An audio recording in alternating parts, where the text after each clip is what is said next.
The transport truck kicked up a thick wall of alkaline dust as it pulled away from the main gate of forward operating base Orestes. Left standing on the uneven gravel was Specialist Maya Vance. Her uniform was entirely too clean. The creases in her sleeves were sharp, her boots lacked the deep, permanent scuffs of the infantry, and the heavy canvas duffel bag resting at her feet looked like it had never been dragged through the mud. Staff Sergeant Miller stood on the wooden steps of the Tactical Operations Center, holding a lukewarm cup of coffee and looking down at her with unfiltered exhaustion. He was a career infantryman, currently managing a remote, high-tension outpost in a valley known for swallowing patrols whole. He did not have the patience for new recruits, especially ones who looked like they belonged in a stateside supply depot. "You the replacement," Miller said, stating it as a grim fact rather than asking a question. "Specialist Vance, Staff Sergeant," she replied, her voice calm and even. She handed over her transfer folder. Miller flipped it open, his eyes scanning the basic personnel file. He scoffed, snapping the folder shut. "They pulled my senior comms chief for a medical rotation and sent me a switchboard operator. Fantastic." He pointed a calloused finger toward the heavy, reinforced door of the operations center. "You're on the dead shift. 0200 to 0600. Your job is to sit in the chair, stare at the green lights on the automated defense monitors, and under no circumstances touch the primary arrays. If the computer beeps, you come find me. Do you understand?" "Understood," Vance said. Inside, the Tactical Operations Center was a cave of humming servers, overworked air conditioning units, and the stale smell of ozone and old sweat. A bank of highly advanced, multi-million-dollar digital monitors dominated the front wall, displaying the perimeter radar and early warning sensor nets. Several combat infantrymen were lounging near the back of the room, taking a break from the oppressive heat outside. Corporal Hayes, a heavy-set gunner with a reputation for being loud, leaned back in his chair as Vance walked in. He looked her up and down, noting the pristine uniform. "Hey, Miller," Hayes called out, grinning at the other grunts. "They sending us receptionists now? Base command finally figure out we needed someone to answer the spam calls?" A few of the men chuckled. Vance did not look their way. She did not tighten her jaw, flush with embarrassment, or offer a defensive retort. She simply walked over to the communications desk and set her bag down. She took her seat in front of the console. The primary screens were fully automated, run by an integrated software suite that filtered out regional interference and monitored the base's electronic perimeter. It was designed to be idiot-proof. Beside the glowing digital screens sat an older analog radio transceiver, a heavy piece of equipment kept solely as a redundant backup. Without breaking her neutral expression, Vance reached out toward the analog board. Her fingers found the cathode trim dials. She did not look at her hands. She kept her eyes forward on the blank wall, simply listening to the microscopic pitch variations in the room's ambient electronic hum. With 3 rapid, incredibly precise adjustments, she calibrated a severe frequency drift on the backup radio, locking it into a pure baseline signal. It was a manual adjustment that usually took seasoned signal operators several minutes to find using a digital tuner. Vance did it in 4 seconds, entirely blind. She pulled the heavy green headset over her ears just as the digital clock on the wall clicked to 0200, the dead shift. For the first hour, the room was quiet. The automated defense system glowed with reassuring green icons. The multi-million-dollar software told everyone in the room that the valley was empty, the perimeter was secure, and the airwaves were clear. Hayes and the other infantrymen eventually fell asleep in the corner chairs, their boots propped up on empty ammunition crates. Vance sat perfectly still. She knew that automated systems were reliable right up until the exact moment they were exploited. Instead of relying on the digital feed like every other operator at the base, she reached out and manually disengaged the auto-squelch on her analog board. She began slowly turning the heavy dial, conducting a manual sweep of the dead airwaves. It was a tedious, old-school method, grinding through layers of static, atmospheric bounce and the natural radiation emitted by the surrounding mountains. At 03:14, she heard it. It was a faint, almost imperceptible scratch in the white noise. Shk, shk. To a standard communications operator, it would sound exactly like natural ionospheric interference. Dust storms brushing against the upper atmosphere. But Vance stopped moving the dial. She closed her eyes, isolating the audio feed in her left earpiece. She waited. Shk. She reached for a yellow legal pad and a pen. She began tracking the interval. The sound repeated. She checked the digital timestamp on her console.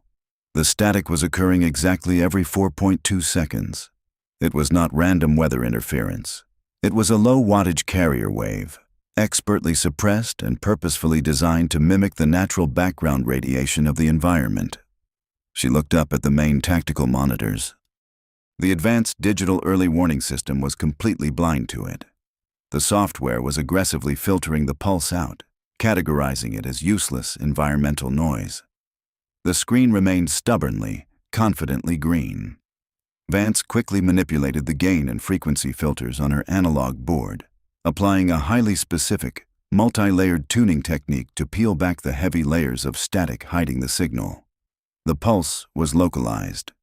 It was coming from somewhere inside the valley, less than 3 miles from the base perimeter. She pulled her headset down around her neck and stood up. Staff Sergeant Miller was sitting at a desk across the room, filling out a logistics manifest. "Staff Sergeant," Vance said, her voice cutting through the hum of the servers. Miller sighed, keeping his eyes on his paperwork. "What is it, Vance? Is the light red?" "The digital system is clear, but I have an anomalous signal on the analog secondary," she reported. "It's a suppressed carrier wave, repeating at a 4.2-second interval. It's masking itself in the background radiation." Miller finally looked up, his expression hardening into active annoyance. "A carrier wave. You've been here an hour and you're already hearing ghosts in the static." He stood up and walked over to her desk, tapping a heavy finger against the glass of the main digital monitor. "You see this screen? This is a state-of-the-art phased array. If someone sneezes with a radio within 20 miles of this base, that screen tells me it's green. The software is miscategorizing the frequency as environmental bounce," Vance explained, her tone remaining completely clinical. "The signal is artificial. I recommend we deploy a local drone sweep to coordinate the source." Corporal Hayes, who had woken up at the sound of the voices, rubbed his eyes and groaned. "Tell the new girl to stop playing with the dials, Miller. We got a patrol at dawn and I need sleep." Miller leaned down, bringing his face close to Vance's. "Listen to me very carefully, Specialist. You do not have the clearance, the training, or the experience to second-guess the tactical net. You are here to log routine traffic. Do not come to me with analog static again. Sit down." Miller turned and walked back to his desk. Hayes snickered and closed his eyes. Vance did not argue. She simply sat back down and pulled her headset over her ears. She looked at the yellow legal pad. She reached out and fine-tuned the analog dial 1 more millimeter. The pulse was still there. But as she tracked the audio, her pen paused over the paper. The interval had changed. It was no longer 4.2 seconds. It was 4.1. Someone was out in the dark, and they were calibrating a transmission. By breakfast, the rumors had already saturated the mess hall. Forward Operating Base Orestes was a small, isolated ecosystem, and gossip moved faster than the supply trucks. The dining facility was a humid, canvas-roofed structure that smelled permanently of scorched coffee and powdered eggs. Specialist Maya Vance sat alone at a metal folding table near the back, eating her ration of oatmeal with quiet, mechanical efficiency. She kept her eyes on her tray, ignoring the open stares and muted laughter coming from the infantry tables. Corporal Hayes was holding court near the front, gesturing with a plastic fork. "I'm telling you, she was terrified of the static," Hayes said, his voice carrying easily over the hum of the industrial fans.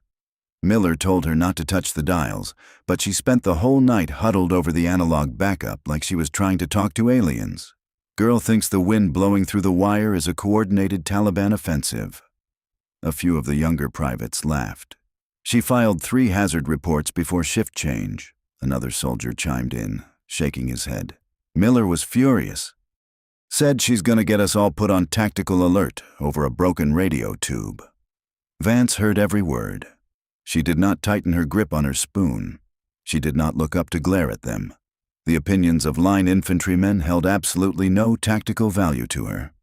Her mind was entirely occupied by the numbers logged on her yellow legal pad. Despite Staff Sergeant Miller's explicit threat the night before, Vance had formally submitted 3 separate Form 74 electronic hazard warnings. She had tracked the anomalous ping for 6 hours. The interval had not stabilized. It had steadily compressed. It dropped from 4.1 seconds to 3.8, then to 3.5. Just before sunrise, it hit 3.1. A natural atmospheric bounce does not compress on a fixed mathematical curve. The signal was a ranging sequence. Someone was deliberately bouncing a low-wattage transmission off the base's physical structures, mapping the radar dead zones and calculating exact distances. They were preparing. At 0800 hours, Vance was summoned to the primary command tent. The air inside was stifling, smelling of hot canvas and dry erase markers. Major Reed, the base commander, stood at the head of a plywood tactical table strewn with maps and satellite printouts. Staff Sergeant Miller stood to his right, looking intensely irritated. Leaning against the back tent pole, holding a battered thermos, was Captain Elias, the battalion's veteran intelligence officer. Elias was a quiet man with deep lines around his eyes. He rarely spoke during morning briefings, preferring to observe. Major Reed picked up a small stack of paperwork and dropped it onto the center of the table. The sharp slap of the paper broke the silence. Specialist Vance, Reed began, his tone perfectly flat. You arrived on my base exactly 14 hours ago. In that time, you have overridden my senior NCO, ignored the automated early warning net, and flooded my desk with 3 priority hazard reports regarding an invisible enemy transmission. Yes, sir, Vance said, standing at parade rest. Staff Sergeant Miller tells me our digital arrays are showing clear skies across all frequencies, Reed continued, tapping the paperwork. He also tells me you are freshly rotated from a stateside logistics command and lack the operational experience to interpret phased array radar. The digital system is relying on a standard threshold filter, sir, Vance explained, her voice steady and clinical. The enemy is utilizing a suppressed, frequency-hopping carrier wave. They are transmitting underneath the digital threshold, masking the ping within the natural radiation emitted by the valley's iron-rich soil. The automated software is actively ignoring it. Miller scoffed, crossing his arms. Listen to her. She read a field manual on the plane ride over, and now she thinks she's a cryptologist. Sir, the base defense network is a $10 million DARPA project. It does not get bypassed by a guy in a cave with a ham radio. Reed held up a hand to silence Miller, but his eyes remained locked on Vance. Specialist, I command 300 men in a highly volatile sector. I cannot put my base on a defensive lockdown, halting all patrols and supply convoys, because a newly transferred radio operator heard a scratch on an analog backup. The interval is compressing, Major. Vance countered smoothly. It is a deliberate triangulation sequence. If we do not deploy a drone to locate the origin point, we are going to be caught blind. Reed's jaw tightened. Enough. You will return to your desk. You will monitor the digital net. You will not submit another priority hazard report unless the automated system triggers a red alert. If you bypass your chain of command again, I will have you brought up on Article 15 charges. Are we clear? Crystal clear, sir, Vance said. She offered a crisp salute, turned on her heel, and exited the tent. The tent flap fell shut, leaving the 3 men in silence. Miller let out a heavy breath, shaking his head. I apologize, Major. Supply Command keeps sending us these paranoid desk jockeys. I'll keep her contained to the night shift. Just make sure she doesn't accidentally trigger a base-wide alarm, Reed muttered, turning his attention back to the patrol map. Dismissed. Miller exited the tent. Captain Elias remained leaning against the back pole. He took a slow sip from his thermos, his eyes resting on the center of the table. Slowly, Elias walked forward. He reached out and picked up the hazard reports Major Reed had tossed aside. Attached to the back of the third report was a ripped page from a yellow legal pad, included by Vance as supporting documentation for her frequency claim. It was covered in handwritten notes, timestamps, and interval calculations. Elias stared at the page, his brow furrowed. He placed his coffee down and adjusted his glasses, holding the yellow paper closer to the overhead utility light. The standard military method for calculating frequency drift was simple. Subtract the base frequency from the received frequency over a fixed time. Any standard communications operator fresh out of basic training would use a basic linear equation. That was not what was on this paper. Vance had written a cascading sequence of algorithmic variables. She wasn't just tracking the drift. She was predicting the exact microsecond the frequency would hop. Embedded in the margins were lines of advanced modulo arithmetic, specifically a variant of the K-sequence notation. Elias felt a cold knot form in his stomach. The K-sequence algorithm was not taught in standard Army signals training. It was not in any field manual. It was a proprietary, highly classified decryption methodology utilized exclusively by Tier 1 signals intelligence units to break sophisticated state-sponsored jamming arrays. He ran his finger over the sharp, precise handwriting. The calculations were flawless. She had isolated a microscopic, non-linear transmission pattern out of raw atmospheric static by simply listening to it, and then hand-calculated the origin algorithm without a computer. She read a field manual on the plane ride over, Miller had said. Elias looked up, staring at the closed tent flap where the pristine, supposedly inexperienced supply recruit had just exited. He knew instantly that Maya Vance was not a switchboard operator. The military did not assign people with this level of cryptologic capability to watch automated radar screens in the middle of the desert. She was hiding. Elias picked up his radio. S2 to records, he murmured, keeping his voice low so Reed wouldn't hear. Go ahead, Captain, the clerk replied.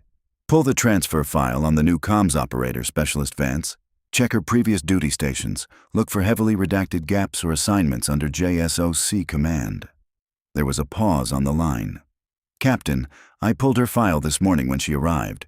It's totally clean. 3 years in a logistics hub in Virginia. 0 field deployments. Elias looked back down at the highly classified equation written in cheap blue ink. It's fake, Elias said quietly. Dig deeper.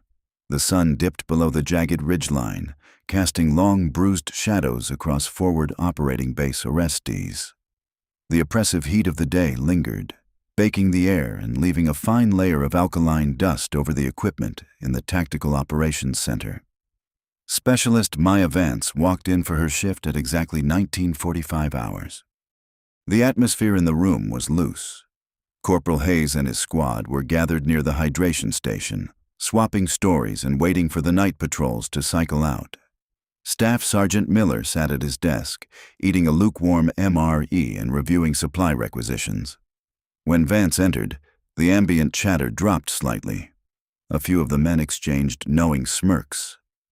Vance ignored them. She walked straight to the communications desk, set down her bag, and took her seat. She looked up at the primary digital monitors. The $10 million early warning software was still running its standard diagnostic cycle. The radar sweep was glowing a vibrant, reassuring green. According to the automated systems, the surrounding 3 miles of mountainous terrain were completely devoid of hostile life. Vance reached out and pulled the heavy analog headset over her ears. She ignored the digital suite entirely and manually dialed the analog receiver to the exact sub-frequency she had been tracking that morning. The 3.1-second interval pulse was gone. The airwaves were entirely silent. There was no static, no atmospheric bounce, and no background radiation. It was a complete, localized vacuum. Vance's hands moved over the console. She keyed the primary satellite uplink, attempting to ping regional command in Bagram to verify the blackout.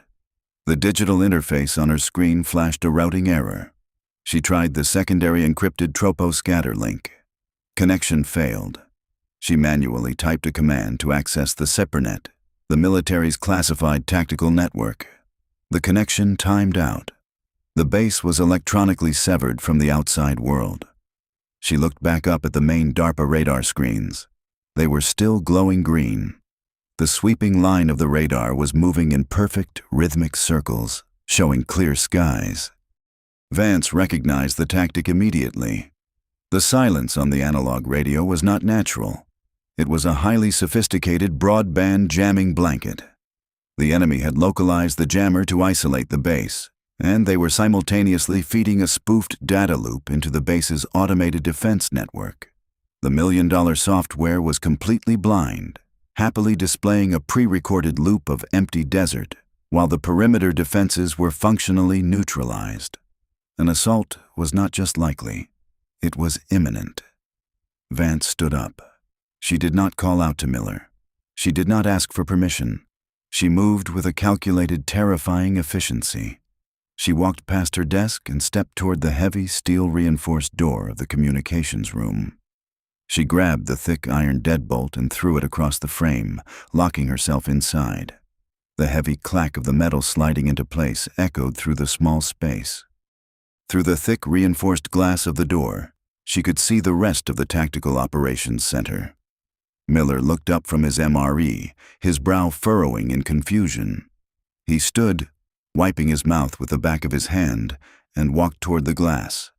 He pointed a finger at her, mouthing a warning. Vance ignored him. She turned back to her console.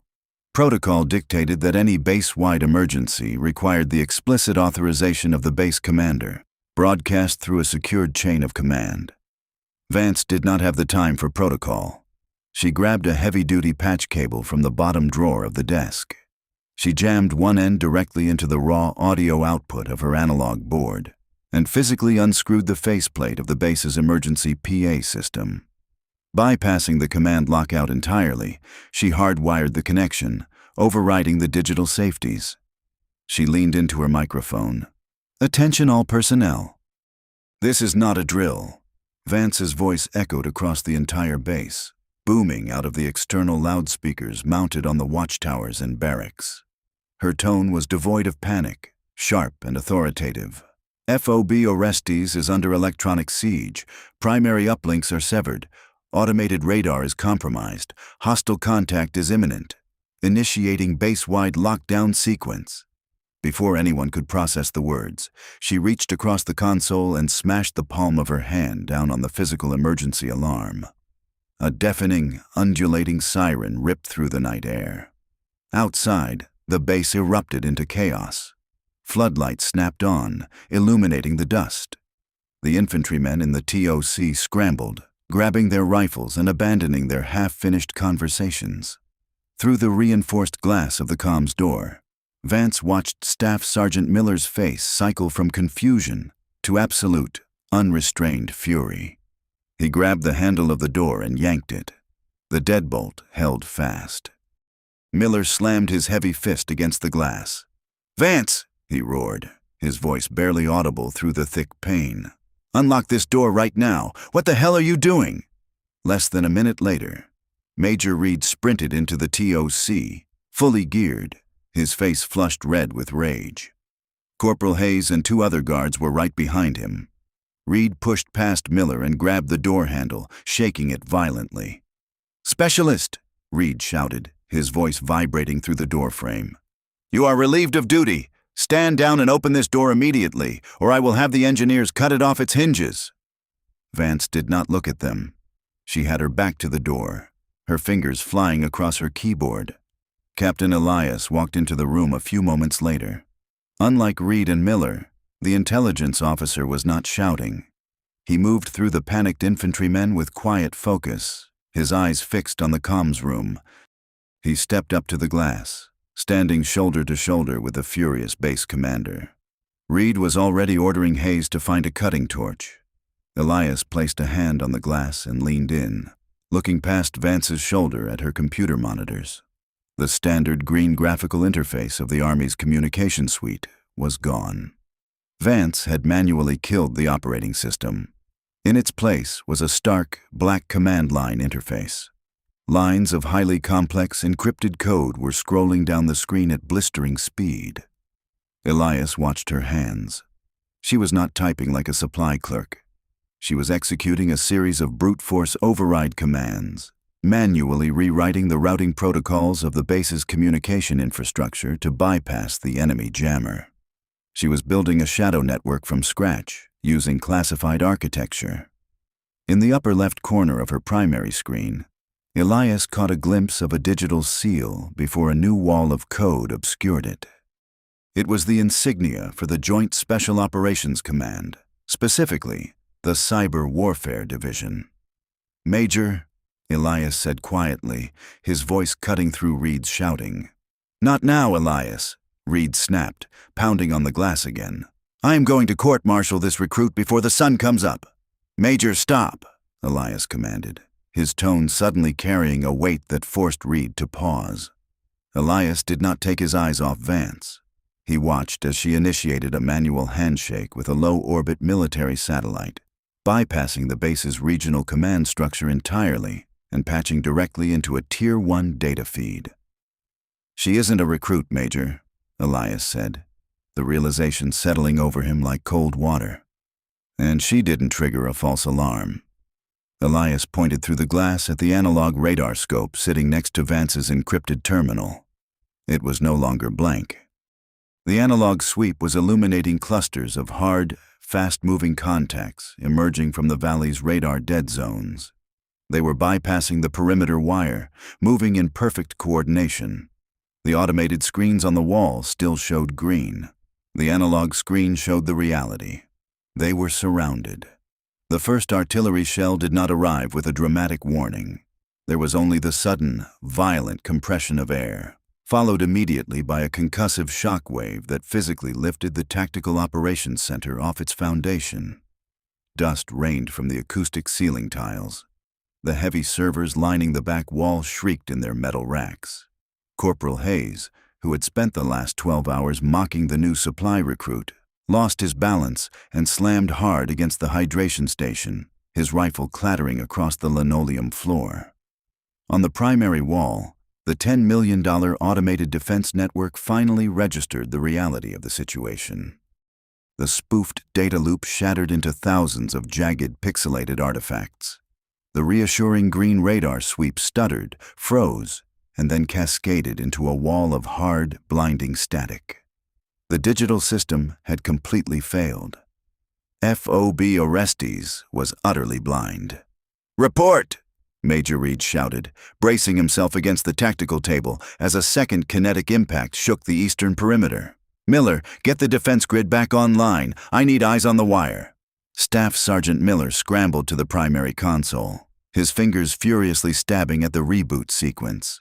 He stared at the blank screens, the color draining from his face. "I have nothing, Major. The local net is dead. They've completely jammed the shortwave frequencies. We can't even reach the guard towers." The infantrymen inside the TOC were frozen. Modern combat relies heavily on data. Without radar, without drone feeds, and without radio contact with the perimeter bunkers, the commanders were trapped in a box, entirely ignorant of where the enemy was striking or how many forces had breached the wire. The sheer speed of the electronic blackout left the senior staff paralyzed. The heavy steel deadbolt on the communications room door snapped back with a sharp click. Maya Vance pushed the door open and stepped out into the chaotic operations center. Her posture had entirely transformed. The quiet, passive demeanor she had maintained since arriving at the base was gone, replaced by the cold, highly calibrated focus of an apex predator stepping into its natural environment. "Vance!" Reed barked, his voice laced with panic and lingering authority. "Get back in that room and broadcast an open-frequency distress signal. That is an order." "An open-frequency distress signal will be intercepted and geolocated by the hostile jamming array within 4 seconds, Major," Vance stated, her voice slicing cleanly through the rising panic. She did not stop walking. She moved directly past the base commander, ignoring his rank entirely, and approached the primary command console. "Move, Staff Sergeant." Miller hesitated, looking at Major Reed for guidance. "I said move," Vance commanded. She did not raise her voice, but the absolute, unquestionable authority in her tone caused Miller to instinctively step back. Vance dropped into the main command chair. She reached beneath the collar of her pristine uniform and pulled out a heavy titanium data key, tethered to a Kevlar lanyard.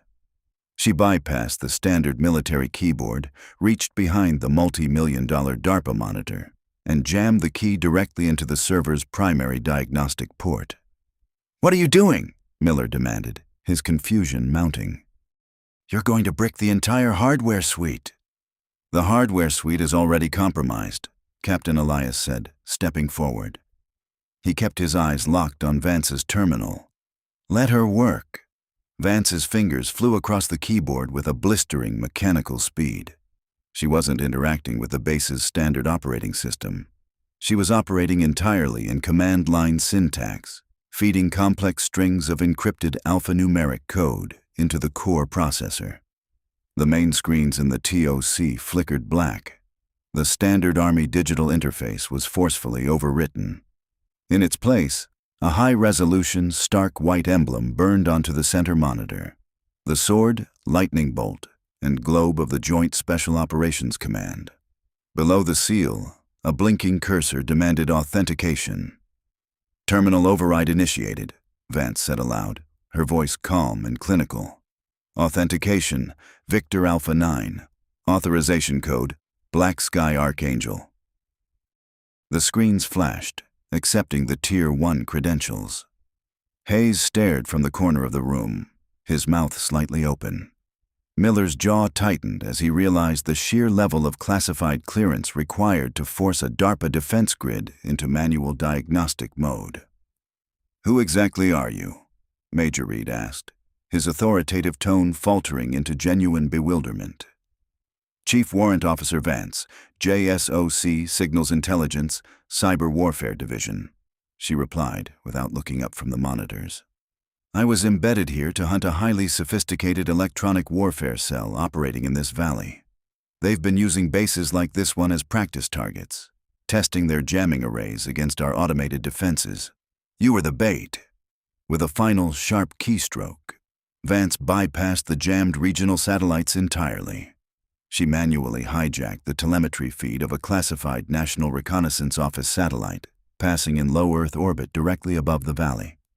Instantly, the wall of dead monitors sprang to life. It was not the basic, two-dimensional green radar the base was used to.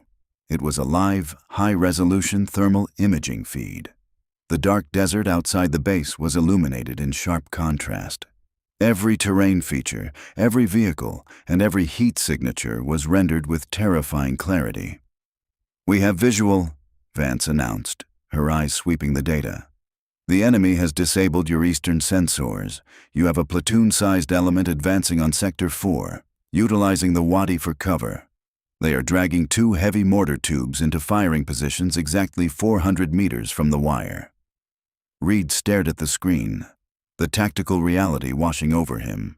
The enemy had perfectly exploited his blind spots. If Vance had not locked down the base and triggered the physical alarm, the hostile forces would have walked right through the front gates before the automated software ever registered their presence. "Miller," Reed snapped, his combat instincts finally overriding his shock. "Get the quick reaction force to the eastern wall now." "I can't, sir," Miller said, gripping his dead radio handset. "The jammer is still active. I can't reach the barracks or the QRF commander." Vance reached out and grabbed the heavy analog microphone she had hardwired earlier. "Your digital comms are dead. My analog bridge is secure." She tossed the microphone across the desk. Miller caught it, staring at the plastic casing as if it were an alien artifact. "I have linked this mic directly to the hardwired copper lines running to the guard towers and barracks," Vance explained, her eyes fixed on the thermal feeds. "They cannot jam a physical wire. Give your orders, Staff Sergeant." Miller looked at the supply recruit he had degraded and dismissed for the past 24 hours. He looked at the JSOC seal glowing on the screen, and the flawlessly routed tactical data saving his base from a massacre. He swallowed his pride, keyed the analog microphone, and began broadcasting coordinates. The Tactical Operations Center functioned less like a command post and more like a nervous system. And for the next 45 minutes, Chief Warrant Officer Maya Vance was the brain. From the center console, she orchestrated the defense of forward operating base Orestes with the cold, mathematical precision of a chess grandmaster. The high-resolution thermal satellite feed bathed her face in a stark white glow as she tracked the advancing enemy elements. She did not raise her voice. She did not show a fraction of the panic radiating from the infantrymen standing behind her. "They are attempting a synchronized breach on the eastern wire," Vance stated, her eyes tracing a cluster of bright thermal signatures moving through a dry riverbed. "Staff Sergeant, tell the heavy weapons team in Tower 3 to adjust their azimuth to 09 or 4.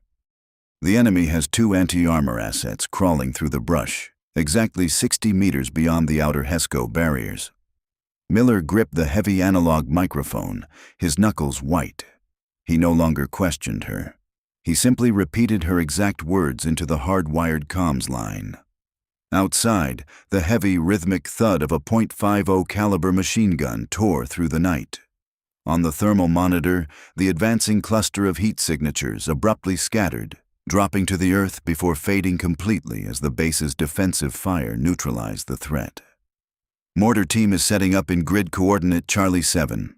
Vance continued seamlessly, her fingers tapping across the keyboard to isolate a new quadrant. "They are masking their heat signatures beneath thermal blankets, but the ambient temperature of their base plates is spiking. Major, order your mortar pit to drop an illumination round directly over that grid, followed by immediate suppressive fire." "Do it, Miller," Major Reed ordered, standing entirely out of the way. The base commander, a man used to absolute control, had recognized his own obsolescence in this fight. He was watching a masterclass in electronic warfare and tactical oversight, and he knew better than to interrupt. Miller relayed the coordinates. Seconds later, a brilliant magnesium flare ignited high above the valley, casting harsh, moving shadows across the desert floor. The enemy mortar team, suddenly bathed in blinding light and stripped of their concealment, abandoned their tubes and retreated into the rocks just as the base's counter-barrage struck their position. The immediate threat to the wire was collapsing. The ambush had relied entirely on surprise and the assumption that the base was blind. Stripped of those advantages, the enemy forces were being systematically dismantled in the dark. But Vance was not finished. She leaned closer to the monitor. The infantry assault was merely a symptom. She was hunting the disease. "The foot mobiles are a screening force," Vance murmured, mostly to herself, as she opened a secondary terminal window and began running a highly localized triangulation algorithm. "They need a mobile power source to push a jamming blanket this dense over 3 miles of terrain. It has to be line of sight, but heavily concealed." Captain Elias stepped up beside her, his arms crossed. "You tracked the compression sequence of their ranging ping earlier today. Can you invert it?" "Already running the math," Vance replied. A series of geometric grids overlaid the thermal map. "They are hiding in the radar shadow of the northern ridgeline." "Right, there." She tapped the screen. Deep in a narrow, rocky ravine, completely invisible to the naked eye and shielded from ground-level observation, a rectangular heat signature pulsed steadily. "It's a heavy utility truck equipped with a localized frequency emitter," Vance confirmed. She looked up at Reed. "Major, you have a Mark 19 grenade launcher mounted on the northern wall. I am sending the exact GPS coordinates to their analog terminal. Give the order to fire for effect." Reed nodded. He looked at Miller, who immediately barked the command into the mic. The heavy thump of the automatic grenade launcher echoed across the compound. On the thermal screen, a rapid succession of bright flashes bloomed within the northern ravine. The rectangular heat signature of the utility truck flared violently, then turned into a brilliant, scattered white starburst as the vehicle's fuel tank and internal generators catastrophically failed. The moment the truck was destroyed, the heavy, suffocating weight of the electronic jamming blanket evaporated. Inside the Tactical Operations Center, the automated systems snapped back to life. The multi-million-dollar DARPA monitors, which had been frozen in blinding static for the last hour, suddenly rebooted. The green radar sweeps resumed their rhythmic circles. The digital comms hissed with incoming traffic from the guard towers, reporting that the remaining enemy fighters were retreating deep into the mountains. The digital network was finally functioning again, proudly displaying a clear sky. It was a perfectly timed, incredibly expensive validation of everything Vance had accomplished manually. A heavy, profound silence settled over the command room. The adrenaline that had fueled the men for the past hour began to recede, replaced by a deep, exhausting realization of how close they had come to being overrun. Corporal Hayes stood by the hydration station, his rifle lowered. He stared at Vance, his face pale, remembering every insult he had thrown at her over the past 24 hours. He looked entirely ashamed, incapable of meeting her eye. Vance did not gloat. She did not turn around and demand an apology. With the same quiet, clinical efficiency she had used to save the base, she simply reached behind the primary server and pulled out her titanium data key. The JSOC seal vanished from the monitors, replaced by the standard Army digital interface. She stood up, wrapping the lanyard around her wrist. Major Reed stepped forward. The authoritative bluster he had carried into the room earlier was completely gone. He looked at the young woman in the pristine uniform, finally seeing the hardened, elite operative standing in front of him. "Chief Warrant Officer," Reed began, his voice thick with a mixture of fatigue and immense respect. He cleared his throat. The command structure of this base owes you an absolute apology. If you hadn't locked that door, if you hadn't bypassed our network, we would have lost the eastern perimeter before we even knew they were there." Staff Sergeant Miller walked over, his face solemn. The veteran infantryman stopped 2 feet in front of Vance and stood at the position of attention. It was a rigid, deeply ingrained display of military respect. "Ma'am," Miller said, his voice steady, "I dismissed your intelligence. I degraded your warnings. I treated you like a liability when you were the only person in this valley who saw the truth. I was wrong, and I will submit that formally in my post-action report. You saved my men tonight." Vance looked at Miller, then at Reed. Her expression softened, just slightly, the icy exterior of the Tier 1 operative giving way to the quiet professionalism of a soldier who understood the realities of war.